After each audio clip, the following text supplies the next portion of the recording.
Halo, Assalamualaikum warahmatullahi wabarakatuh. Perkenalkan, nama saya Rosi Aprilia. Saya mahasiswa program pendidikan dan bimbingan Fakultas Ilmu Pendidikan Universitas Negeri Makassar. Nah, pada kesempatan kali ini kita akan membahas terkait dengan isu dan juga permasalahan gender. Kira-kira apa saja sih yang akan kita bahas nanti dalam video ini? Jadi kita akan membahas apa-apa saja isu dan juga permasalahan gender, serta kita akan lihat apa-apa saja kira-kira contoh dari isu dan permasalahan gender itu sendiri. Nah, kita akan sedikit mengupas terkait dengan masing-masing itu sendiri. Nah, maka dari itu, mari kita simak video ini dengan baik. Nah, teman-teman sekalian, sebelum kita membahas atau mengulik isu dan permasalahan gender, perlu kita ketahui terlebih dahulu apa itu sebenarnya gender. Nah, gender ini adalah suatu peran sosial dalam masyarakat yang dihasilkan dari konstruk sosial dalam suatu wilayah atau suatu negara yang dipengaruhi oleh kondisi ekonomi, budaya, sosial, politik, maupun agama, serta lingkungan etnis. Nah, teman-teman sekalian, perlu teman-teman garis bawahi bahwasanya gender ini berbeda dengan jenis kelamin ya. Tetapi gender ini bisa terjadi pada setiap jenis kelamin, baik perempuan maupun laki-laki. Nah, kalau seumpamanya saya mengatakan bahwasanya gender ini sesuatu yang dihasilkan dari konstruk sosial, maka jenis kelamin ini adalah sesuatu yang sudah kodratif, yang tidak bisa diubah, yang diberikan oleh pencipta kepada hambanya. Nah, kemudian gender ini merupakan sebuah sikap, peran, fungsi, dan tanggung jawab, serta ruang lingkup yang dikonstruksikan secara sistematis terhadap jenis kelamin tertentu. Nah, itu tadi terkait dengan pengertian gender itu sendiri. Kalau begitu kita akan berangkat terkait dengan isu dan permasalahan gender yang pertama. Teman-teman sekalian, isu dan permasalahan gender yang pertama itu adalah subordinasi atau penomorduaan. Nah, istilah subordinasi ini mengandung arti bahwa individu yang satu menempati kedudukan lebih rendah daripada individu yang lain dalam suatu lingkungan masyarakat. Nah, posisi lebih rendah ini membuat individu yang bersangkutan menjadi bawahan dari individu yang lainnya dan berperan sebagai orang yang menjalankan perintah dari individu yang berada di atasnya. Posisi ini menyebabkan individu yang bersangkutan berada dalam sebuah kuasa atau pengendalian atasannya atau individu yang berada di atasnya. Teman-teman sekalian, kalau kita melihat bahwasannya kita dilahirkan sebagai seseorang yang dari lahir sebagai seorang perempuan dan laki-laki, kemudian kita dikonstruksikan oleh masyarakat ketika kita menjadi seorang perempuan harus berperan sebagai perempuan dan harus menepati kedudukan sebagaimana perempuan. Nah, begitu pula laki-laki. Nah, ini adalah sesuatu yang menjadi konstruksi dari masyarakat yang diberikan terhadap jenis kelamin yang kemudian akan menjadi atau menimbulkan sebuah kerugian terhadap salah satu kaum atau salah satu jenis kelamin itu sendiri.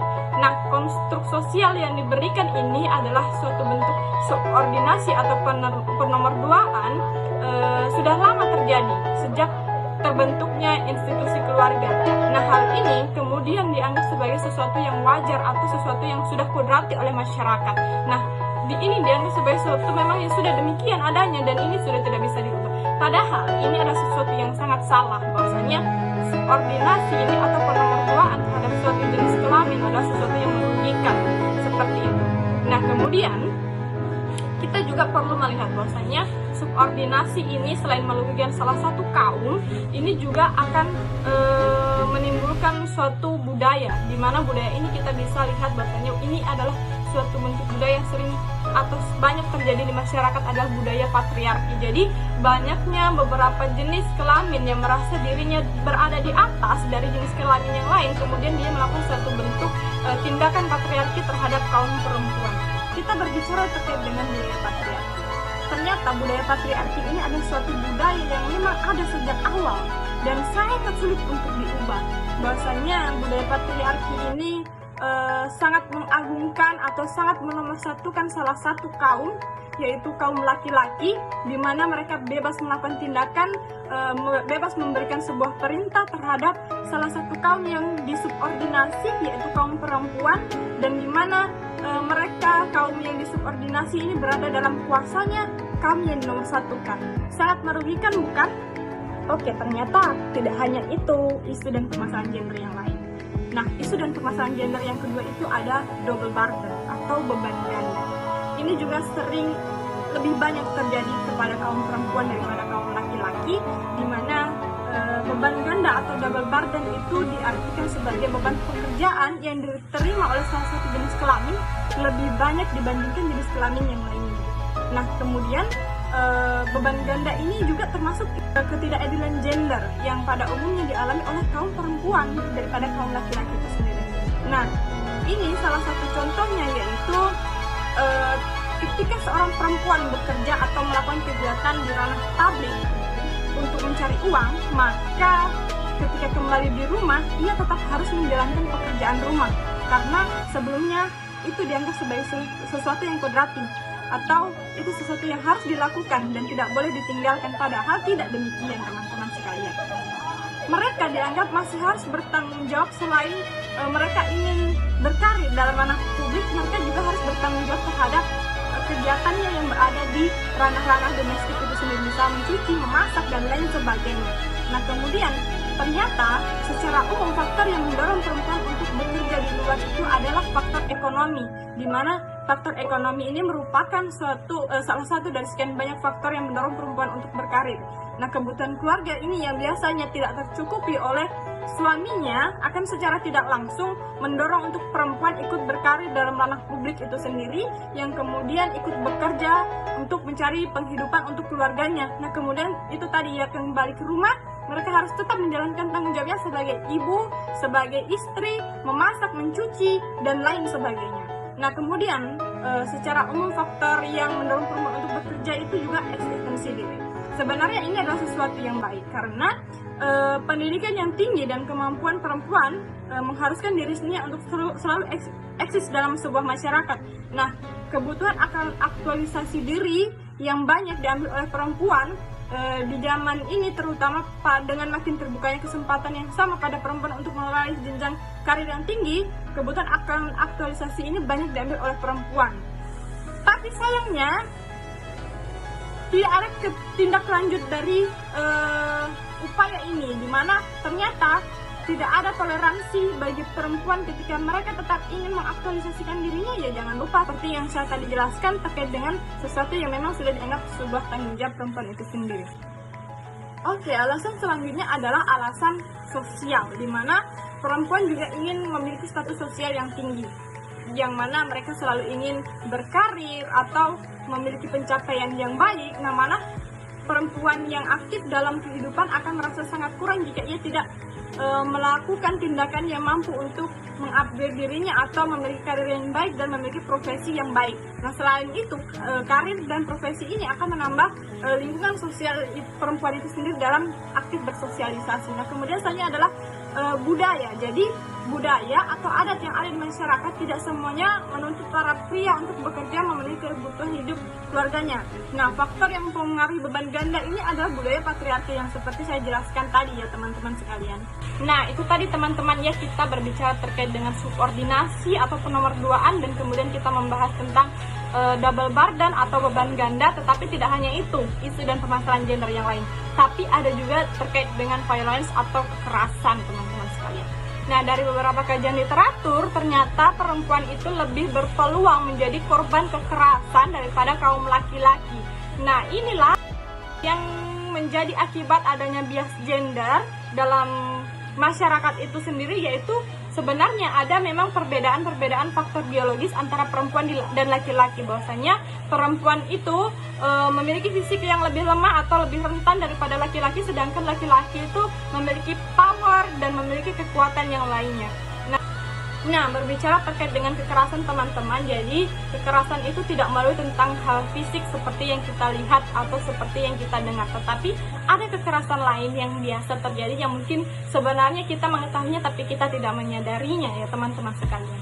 Nah, jadi ada yang namanya kekerasan seksual, yaitu kekerasan seksual ini suatu bentuk pemaksaan terhadap salah satu jenis kelamin untuk melakukan hubungan. Nah, selain itu, kekerasan seksual ini juga suatu bentuk tindakan kekerasan yang dilakukan selama berhubungan seksual. Nah, kemudian ini juga saya memberikan sebuah ilustrasi bahwasanya perempuan itu sering dilecehkan, seperti ketika kita jalan dan adalah sekumpulan laki-laki, mereka biasanya melakukan siwalan. Itu sebenarnya satu bentuk tindakan pelecehan teman-teman sekalian. Nah, kemudian bentuk kekerasan yang lainnya adalah kekerasan verbal seperti membentak, kemudian mengata-ngatai hal buruk, itu suatu bentuk kekerasan. Nah, ini biasanya mungkin tidak hanya terjadi terhadap kaum perempuan, tetapi juga biasanya perempuan itu melakukan kekerasan secara verbal kepada suaminya atau kepada kaum laki-laki dan lain sebagainya. Tapi mohon maaf. Nah, itulah tadi terkait dengan kekerasan, teman-teman.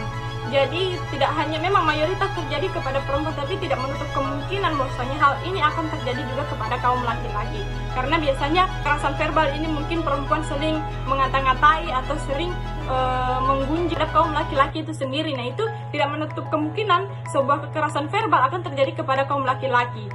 Oke, itu tadi terkait dengan kekerasan. Selanjutnya kita akan membahas terkait dengan marginalisasi atau proses pemiskinan salah satu kaum. Jadi ini adalah suatu proses peminggiran akibat perbedaan jenis kelamin yang mengakibatkan kemiskinan. Jadi banyak cara yang dapat digunakan untuk memarginalisasikan seseorang atau kelompok. Salah satunya adalah dengan menggunakan asumsi gender seperti subordinasi tadi ya. Jadi perempuan itu selalu nomor 2 daripada laki-laki, atau salah satu jenis kelamin dinomor 2-kan daripada jenis kelamin yang lainnya, itu secara umum. Nah, misalnya dengan anggapan bahwa perempuan itu berfungsi sebagai pencari nafkah tambahan, maka ketika mereka bekerja di luar atau sektor publik seringkali dinilai dengan anggapan demikian. Jadi kita berbicara terkait gaji nih, teman-teman. Gaji dalam sebuah perusahaan biasanya itu perempuan memiliki gaji lebih rendah daripada laki-laki dalam sebuah perusahaan, karena misal perempuan itu banyak cutinya, perempuan itu banyak izinnya, misal cuti halangan atau misal cuti hamil, kemudian cuti melahirkan, dan juga banyak cuti lainnya. Padahal itu sesuatu yang kodrati. Kenapa kita tidak diinklusikan terhadap hal tersebut? Karena itu bukan sesuatu yang kita bisa kontrol, karena itu sesuatu yang sudah kodrati. Jadi kenapa perusahaan tidak memberikan sebuah toleran terhadap kita, tetapi malah memberikan pemotongan gaji terhadap kita sebagai kaum perempuan itu sendiri. Nah, kemudian jika hal tersebut itu terjadi secara terus-menerus, maka sebenarnya telah berlangsung proses pemiskinan dengan alasan gender itu sendiri. Sungguh sangat tidak adil. Nah, inilah salah satu bentuk bias gender yang terjadi, teman-teman. Oke, yang selanjutnya adalah terkait dengan stereotype. Jadi pasti ini sering teman-teman dengar terkait dengan stereotype. Jadi semua bentuk ketidakadilan gender sebenarnya berpangkat dalam salah satu sumber kekeliruan yang sama, yaitu stereotip gender laki-laki dan perempuan.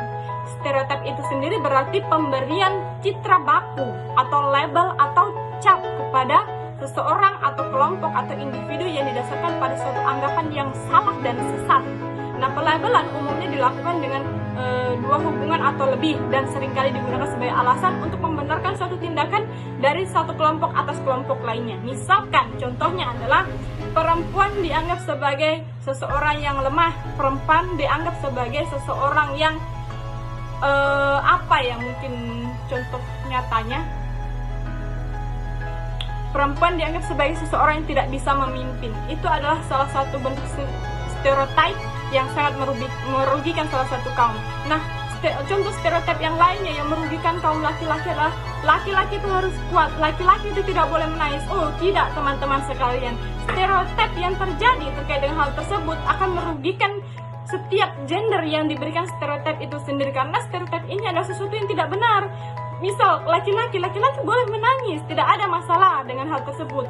Karena ketika laki-laki tidak menangis, itu akan membentuk suatu diri yang misalkan rusak secara mental, kemudian mereka menjadi seseorang yang konstruk sebagai orang yang keras dan lain sebagainya, dan tidak menyadari emosinya itu sendiri. Sangat merugikan, bukan? Jadi itulah terkait dengan isu dan permasalahan gender. Ada subordinasi atau penomor duaan, kemudian double burden, kemudian ada marginalisasi, stereotype, dan terkait dengan violence atau kekerasan itu sendiri. Sangat banyak sebenarnya, teman-teman. Dan perlu digarisbawahi ulang bahwasanya bias gender ini masih banyak di sekitar kita yang terjadi. Jadi ketika Anda melihat bias gender yang terjadi di sekitar Anda, solusinya adalah Anda ketika belum mampu untuk mencegah hal tersebut terjadi, maka jangan jadikan diri Anda sebagai orang yang melakukan gender itu sendiri. Nah, itu tadi video terkait dengan isu dan permasalahan gender.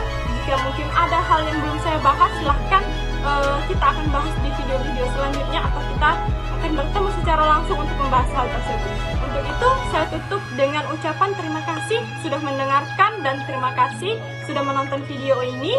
Dan saya akhiri, wassalamualaikum warahmatullahi wabarakatuh. Sampai jumpa.